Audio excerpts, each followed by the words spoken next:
Okay, hello everyone, welcome back to today's video. And in this part, we are going to be basically covering two very important concepts, vector images and sound files. These, especially the vector part, this is something which wasn't taught in O levels and is a new concept in your AS. And this is really important because the examiner usually test vector graphics with your bitmap images. They ask for differences and all those stuff like that. And then we have sound questions which aren't tested that much, but they do come quite often. And so let's just start with vector graphics first, which would be our first topic for the day. So vector graphics. In the last class, we studied bitmap images. If you guys remember, bitmap images basically were images that used pixels. However, the difference between vector graphics and bitmap images is that vector graphics basically use 2D points rather than pixels. It has points. What do I mean by points? By points, I basically means that I mean that they have specific instructions, and those instructions are basically used to describe how lines are going to be formed, how the curves are going to be made, and basically in computer terminology they gave those instructions a name of 2D points. So one key difference between, just for your understanding at the start, is that vector graphics is a type of image. It's, again, I'm telling, it's an image. It's a type of image which basically uses, what do we call it, 2D points, and those 2D points are instructions which are basically representing lines and curves. Now, what do I mean by instructions? Instruction basically refers to stuff like move. If I say move up 2 units and I give you all a graph, let's say we have a graph. We have a point up here which is at 1. If I say move up 2 units, this means that if I make a line, I need to go up till here. The point up here would be 3, right? So in a similar way, this is an instruction. And using this instruction, I moved or created a line which went from 1 to 3. So in a similar way, using their own format and like whatever terminology is behind this vector graphics, which isn't in your course, they basically specify these instructions, and using those instructions, they make lines and curves. And so basically, apart from that, these properties, which the instructions, basically instructions uses several properties, and these properties are grouped together to form geometric shapes. So you have several instructions, let's say 5 instructions. You group that and you form a new property. And using that property, you could make a shape, such as, let's say, we make a circle. Now, let's say if I use this shapes figure, I'm making this oval right now. I made this type of a circle, to be honest. Now, if this was a vector graphic image, what would the computer be like doing? It would be basically checking out its memory, where it would see, oh, I had the instruction that for a circle, I need to, let's say, make a circular line at this much angle, at this much speed, or whatever color or font. And in a way, we need to end up in a figure like this. Now, so like you see, by now you would get to know that vector graphics basically are images which rely more upon shapes, lines, and curves. This means that if we compare vector graphics to the previously mentioned bitmap images, vector graphics won't be that realistic, because a bitmap image is basically made up of several pixels. And as discussed in the last class, each pixel could have a different color, up to millions of possible colors, due to which that is something really realistic. Vector graphics, on the other hand, are images which usually are made from shapes. Like, let's say we make a robot right now. This is its head, and then we make the body part, let's say, yes, and then we make the eyes using a circle. Oh, not this one, into shape, like this. My bad. What am I doing? Basically, I had a really busy day today, and so did you all, but it's just go without this. Okay, reduce the size, bring it up here. Done. Control C and Control V. And let's copy this up here. Let's say This is a robot. Consider it as a robot. Now, an image like this, which uses shapes, lines, and curves. Curves representing these circles. These are curves, basically. And then let's say we have these boxes, which are squares, and these are shapes. And let's consider this as a singular line, a single separate element, and we could call this line. Now you see, using these three figures, shapes, lines, and curves, we are able to make such an image. But if you see it with the perspective of someone's eye, it is not something really realistic. So vector graphics are basically used to form geometric shapes. In other words, geometric shapes, stuff which like could represent a robot, which we created right down here. But if you want to make a real image, an image which your phone takes, or the one you take using the cameras or whatever device you use, those are basically bitmap images, and those are not vector graphics. Vector graphics are stuff which basically end up forming geometric shapes or combination of different geometric shapes. Now, apart from this, you all need to know that where can we make these vector graphics? For that, we have a specific software which is known as CAD. CAD basically refers to computer aided design.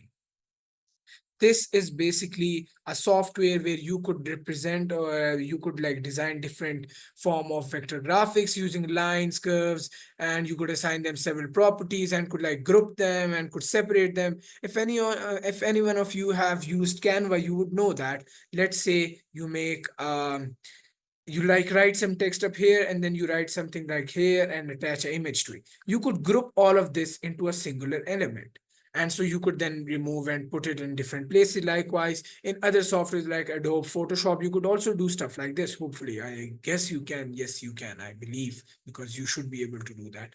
And so all this stuff, the vector graphics also operate in a much similar way. You specify different instructions using lines and curves, and then you group them, give them some sort of property, and then assign them a specific name. Let's say make a robot. A robot could have instructions like 5 lines to the right, then 2 lines up, then at an angle of, or at a distance of 30 centimeter from center, make a circle or stuff like that. So this is just for the purpose of understanding. None of this is in your course. Like you won't be given instructions to make, or maybe if they do, you just need to know that you need to just follow the instructions. And so pixel vector images basically uses 2D points, which uses instruction that have been which basically the instructions have been made using lines and curves. So computer aided design are softwares which are being used to draw such vector graphics. And so apart from that, you have one very important thing which the examiner usually tests. They say, what does a drawing list mean? Drawing list. So a vector graphic basically includes a drawing list. A vector graphic usually uses a drawing list, and this could come as a 1 mark question asking for definition. So you should know that drawing list basically includes several elements that are, if you guys want to know this, this is something you guys should know. Wait, let's go down here. Okay. Drawing list firstly includes number one, the commands used for each object. What do I mean by commands? By commands, I basically refer to the same concept of using instruction, such as 2 lines up, 2 lines down. Number two, you have attributes. Attributes basically define the property. And what do I mean by the property? Like, let's say, wait, let me explain it using a diagram. Define the properties. And by properties, I mean stuff like, let's say, if I make this circle, how large should this circle be?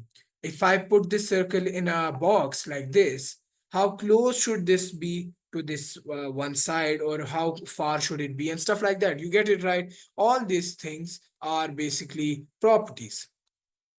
Apart from that, you have attributes which define the property. And then number three, you have the same thing, which is your position of each object. Position of each object.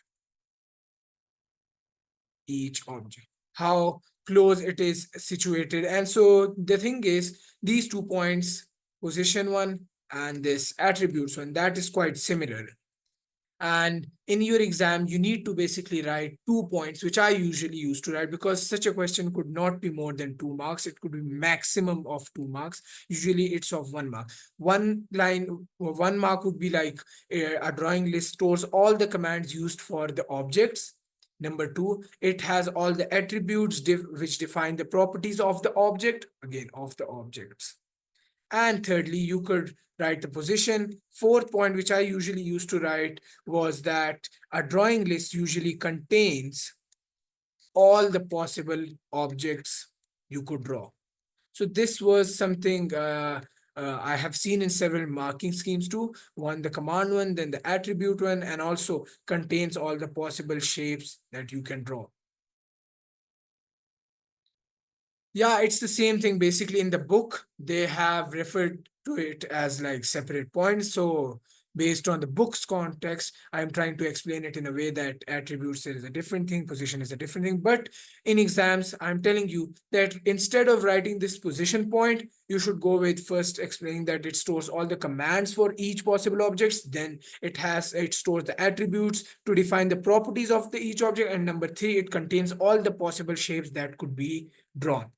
These 3 points should be more than enough. And let's say if you want to go for one extra point, that could be a drawing list stores the dimensions. Now you see dimensions, positions, attributes, they all are the same thing, but just they are being referred as different names. And so it's not something you need to get confused with. Just ignore all that.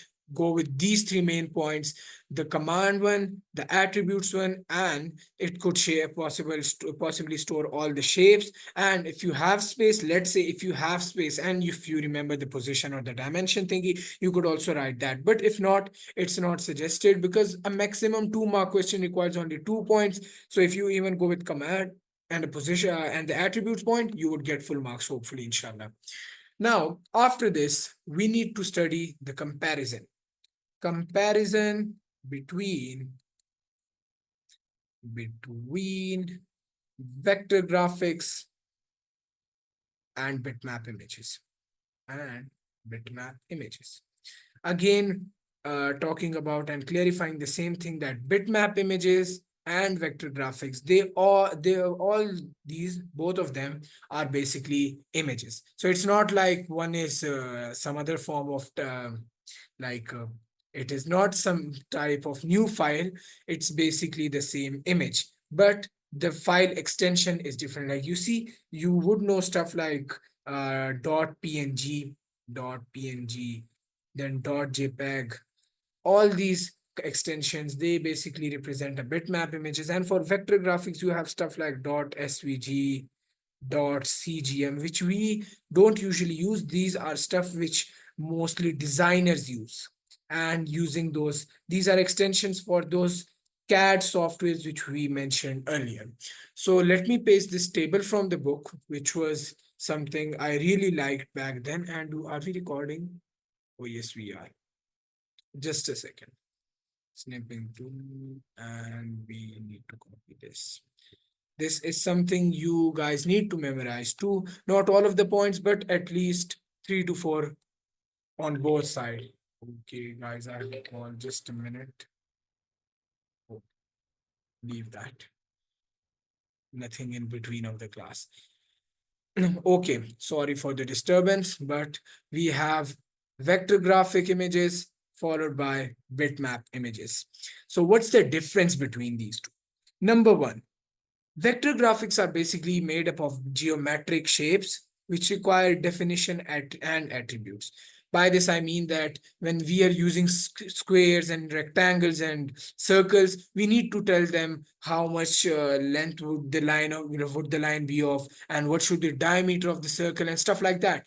Those basically refer to definition and attributes. And geometric shapes, again, circles, lines, your rectangles, or any of the other trapezium shapes, and all those stuff come under the geometric shape. On the other hand, bitmap images are basically made up of tiny pixels. as told at the start of the class, that bitmap images could have various colors, due to which it is much more realistic. Number two is that you can alter the design if necessary of each of the geometric shape. Let's say I make this small diagram where I have a square and then we have a triangle on its side. Let me make it a bit neater. Let's consider Asad saying that no, I want to make this rectangle a bit smaller. Now you could change this, right? You could change its dimension, let's say by changing the code, that instead of the line being of 6 units, I want it to be of 3 units. So you could easily do that. But on the other hand, for bitmap images, changing something or altering or editing each of the pixels to design change the design, that is something really difficult. And the reason behind that is, let's say you make a image and you have a single pixel which you want to change. Wouldn't by changing that, I know it's possible, this is something which you can change, but again it's not something that you could do easily, because changing pixels is something that isn't you could say easy to do. And let's say even if you do, wouldn't that ruin your entire picture? It would definitely. And so in the book, it has been said that it is possible to alter and edit each of the pixels to change the design of the image. However, for your knowledge, this point is more better to be used at the vector graphics image rather than the bitmap images. Like you could say that it is easier to change each of the geometric shapes for vector graphics than changing each of the pixels for bitmap images. So like, in other words, you can change it for bitmap, but it's not something recommended. The third point is basically, as vector graphics are basically instructions, only instructions. Two line up, two line down, one circle, one triangle, stuff like that. And so it does not require a large file size. This is really important. A very good difference between the two. They do not require a large file size because it is made up of simple geometric shapes.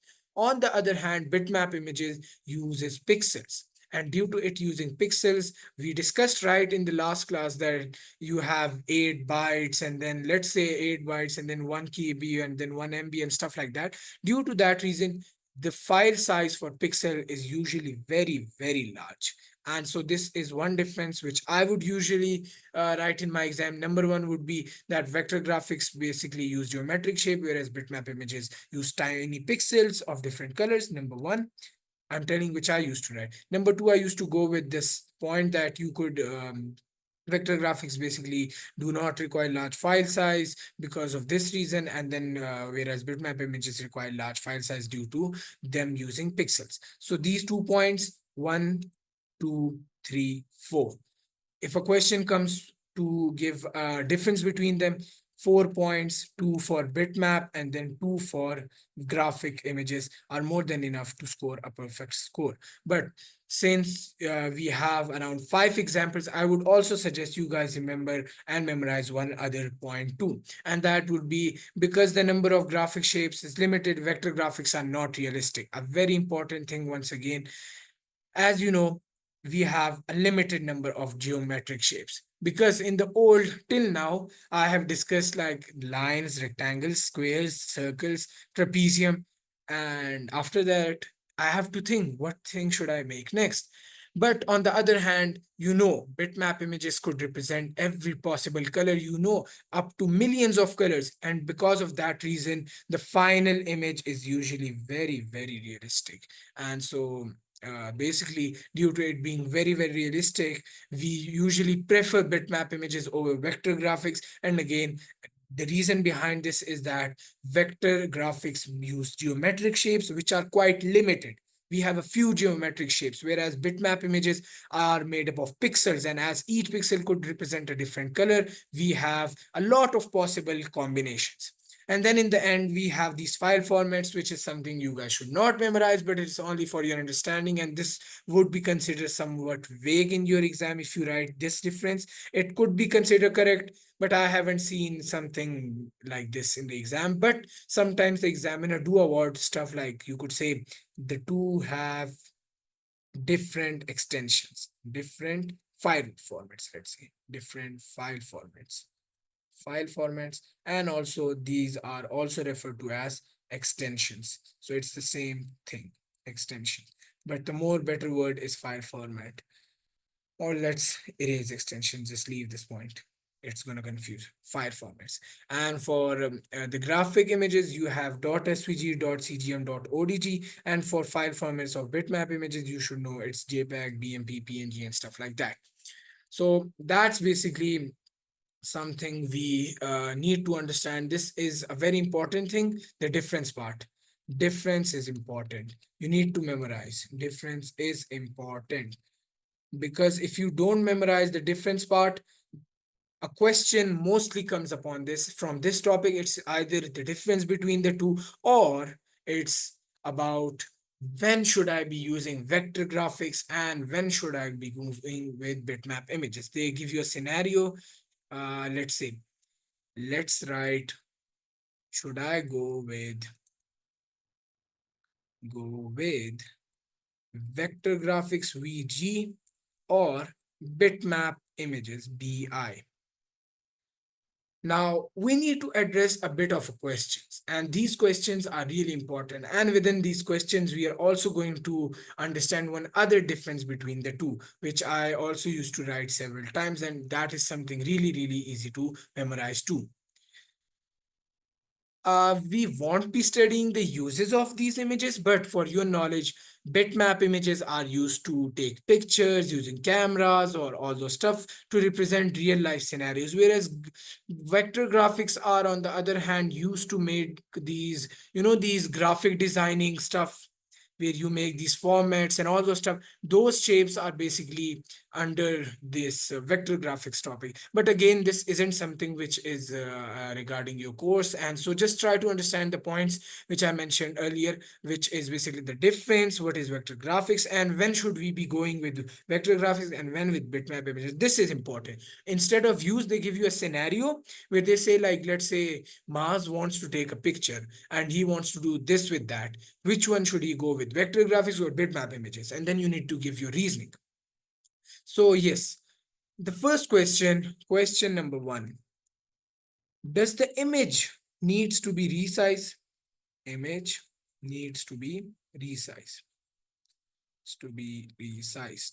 This is something, a very, very important question. Does the image needs to be resized? Basically, if you want the image to go to be resized, always go with vector graphics.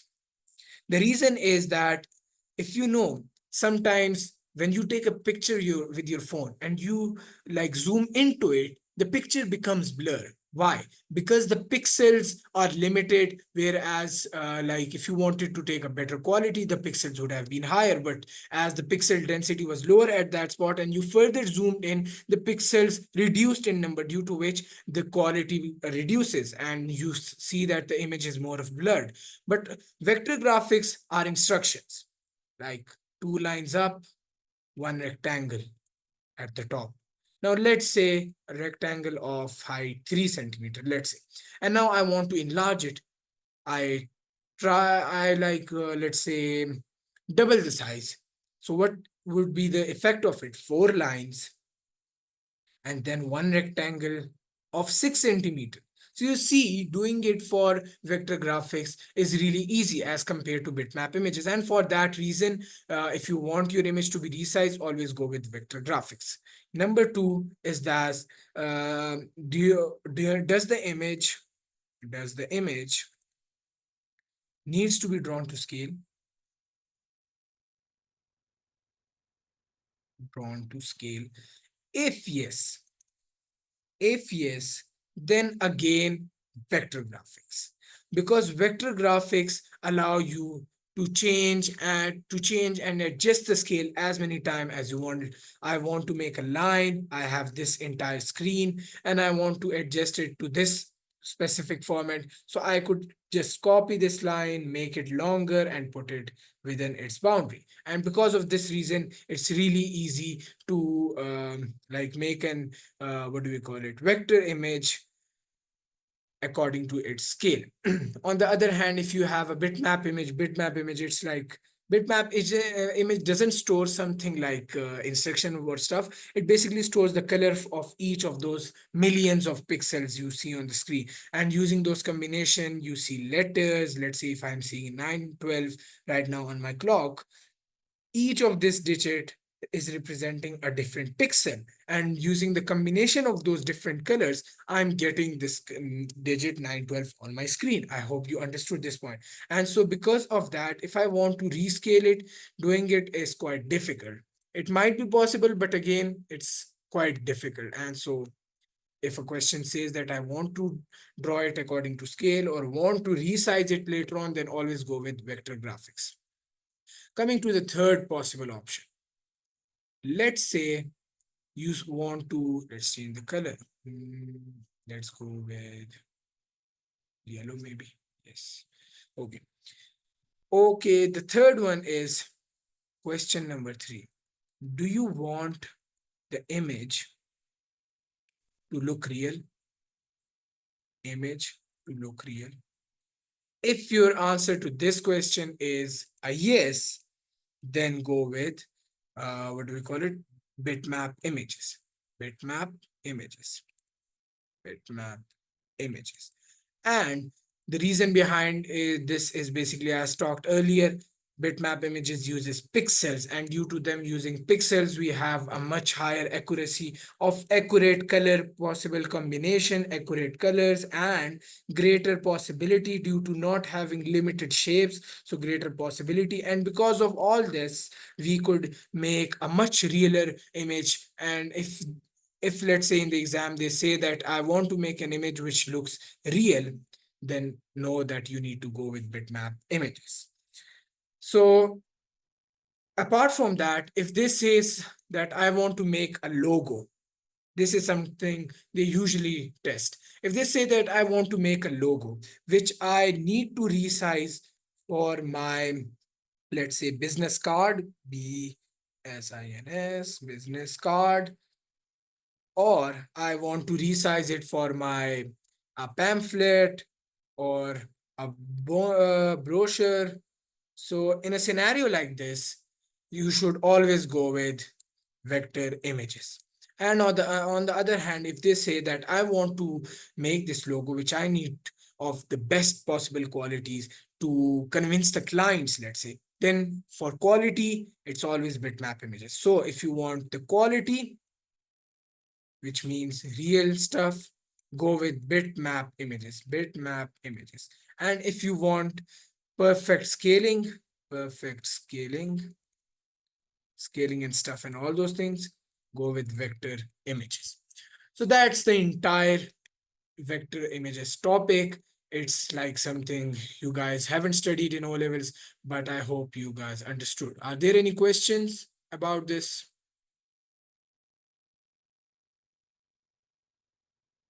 Okay, seeing none, we would be moving to a small topic which I would like to cover in the next 7 to 8 minutes. There are some internet issues today, so if you guys aren't able to hear me out, do let me know.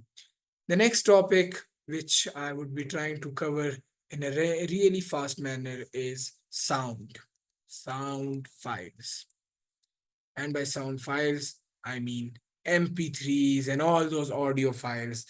We would be studying how we store and convert sound files and a bit of its operations. Sound files and a bit of its operation. So as mentioned earlier, we won't be exceeding the class a lot. It would be a bit shorter, hopefully, but I need to complete this so that we are done with the chapter in the next class and we shift to the programming section. So the first thing, wait a minute, remove this, let me take the pen. Yes.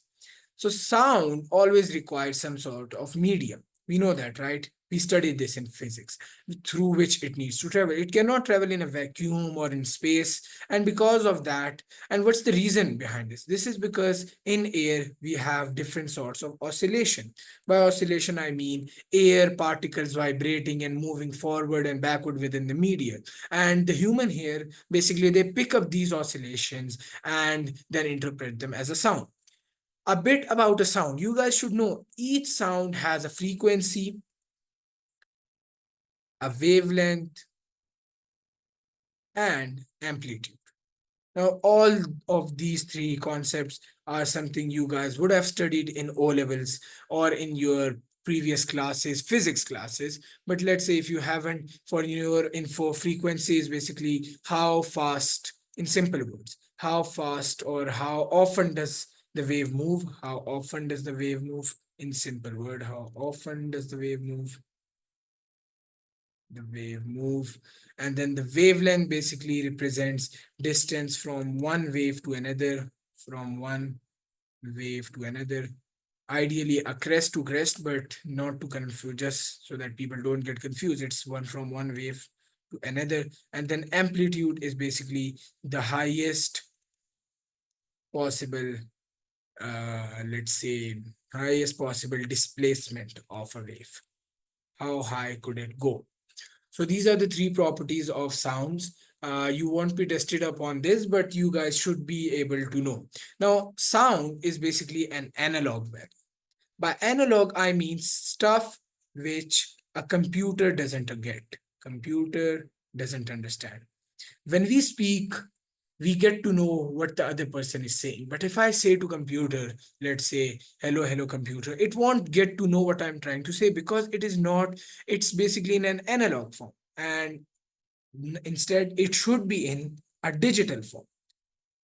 A computer could only understand digital stuff, not analog stuff. And for this reason, we need to convert it from analog to digital form. And for this, we use this converter, which is called as ADC.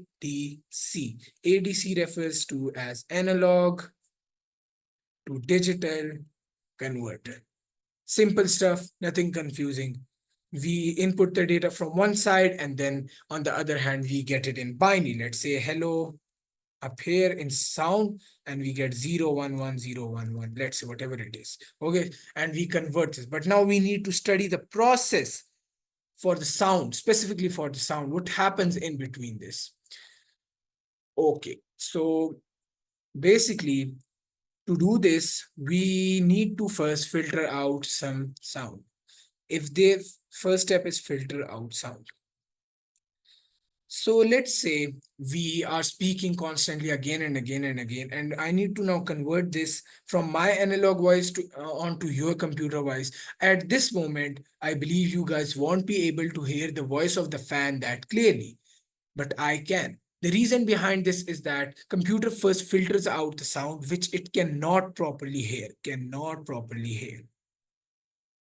It's basically, you see, we have a diagram like this, let's say, and then we have waves in this, sound waves. And sound waves above some specific limit, we're going to be studying this limit, are automatically removed. So we remove this part of the sound because this is something which the computer cannot hear. Sorry, this is a part which the computer can hear very clearly. But let's say if we have something like this going this much down, it's going to be removing this part. And again, at scenarios, it also could remove this part. If you see, we have softwares which reduce the noise.